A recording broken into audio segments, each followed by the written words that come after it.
তো অনেকক্ষণ ধরেই বসেছিলাম আর বসে থাকতে থাকতে খিদেও পেয়ে গিয়েছে কিছুটা পরিমাণ। তো যেহেতু বাড়িতে কেউ নেই, আমি আর আমার বোনও আছি, তো আমি বোনকে বললাম যে কিছু একটা স্ন্যাক্স তৈরি করা যায়। তো সেটা শুনে আমার বোন চলেও গেছে। তো কি বানাচ্ছি সেটাই তোমাদের সাথে শেয়ার করব। তো চলো দেখতে থাকো কি বানাচ্ছি।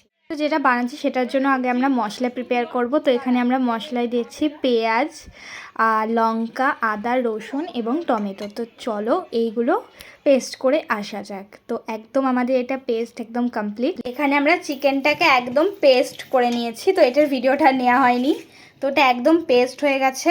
তো কিছু কিছু হাড্ডি আছে এর মধ্যে, তো এরপরে এখন কি কি দেওয়া হবে তো চলো দেখে নিই।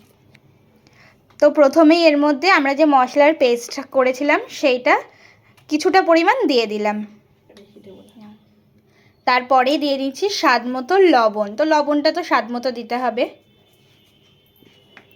তো এরপরে দিয়ে নেবো স্বাদ মতো হলুদ। হলুদটা একটা কালার আনার জন্য।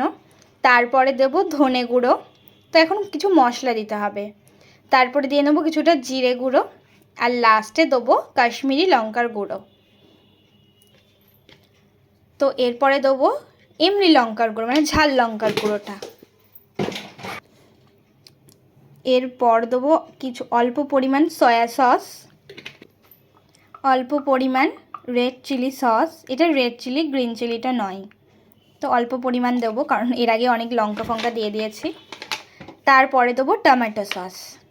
এটা কিষানের টমেটো সস, এমনি নর্মাল মিষ্টি সসটা। তো এবার আমি এটাকে মাখবো। তো পুরো হাত দিয়েই মাখবো কারণ চামচ ফামচ দিয়ে মাখা যায় না। তো চলো দিয়ে নেবো একটু কর্নফ্লাওয়ার, যাতে একটু আঠা আঠা হয় এটা। তো কর্নফ্লাওয়ারটা নিয়ে ভালো করে একটু মেখে নিতে হবে। তারপরে এর মধ্যে দিয়ে নেবো বেসন। এরপরে এর মধ্যে দিয়ে দেবো বেসন।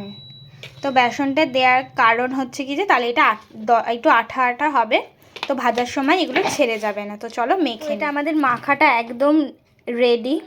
তো এবার শুধু কিছুক্ষণ এটা একটুখানি ঠান্ডা জায়গায় রাখবো, দেন তারপরে এটাকে ভাজবো। তেলটা বসিয়ে দিয়েছি গরম হতে। আর এটা রিফাইন তেল দেওয়া হয়েছে কারণ সর্ষের তেলে ভালো হবে না। আর এই যে আজকে আমাদের মেড আমার বনু, কারণ এইসব কিছু ওই ভালো রান্না করতে পারে, সেই জন্য ওই করে। তো আমি একটু হাতে হাতে হেল্প করে দিই কারণ শরীরটা ভালো না, সেই জন্য, নয়তো করতাম না। তো এগুলোকে এরকম বল বানিয়ে তেলে ছাড়তে হবে।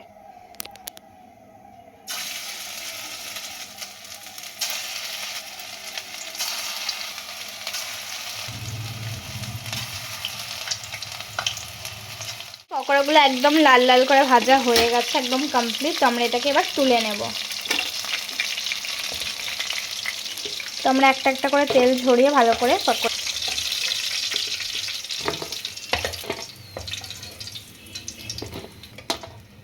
আমাদের দুজনের জন্যই এই কটা করা হয়েছে। মা আর বাবা আসলে আবার আলাদা করে করাবে। তো তুমি আগে টেস্ট করে দেখো তোমার পকোড়াটা কেমন হয়েছে।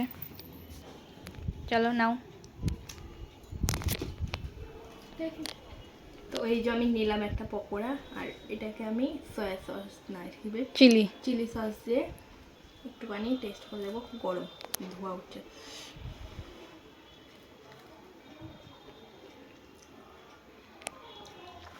আমার হয়তো কে বলবো ভালো হয়েছে, ওটাই জানাবো কেমন হয়েছে। তো এবার আমি টেস্ট করে দিই কেমন হয়েছে। এটা নেবো,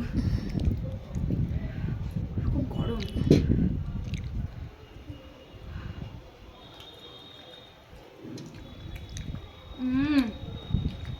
আমার পেস্ট করে ভালো লাগে না, ও বলেছিল বলেই আমি করলাম। আমার এই পেস্ট করা সব থেকে ভালো লাগে গোটা গোটা চিকেনের থেকে। অসাধারণ হয়ে গেছে। ও আরও অনেক ধরনের এরকম স্ন্যাক্সের রেসিপি জানে, সবই তোমাদের সাথে একটা একটা করে শেয়ার করবো। তো চলো খেতে থাকি।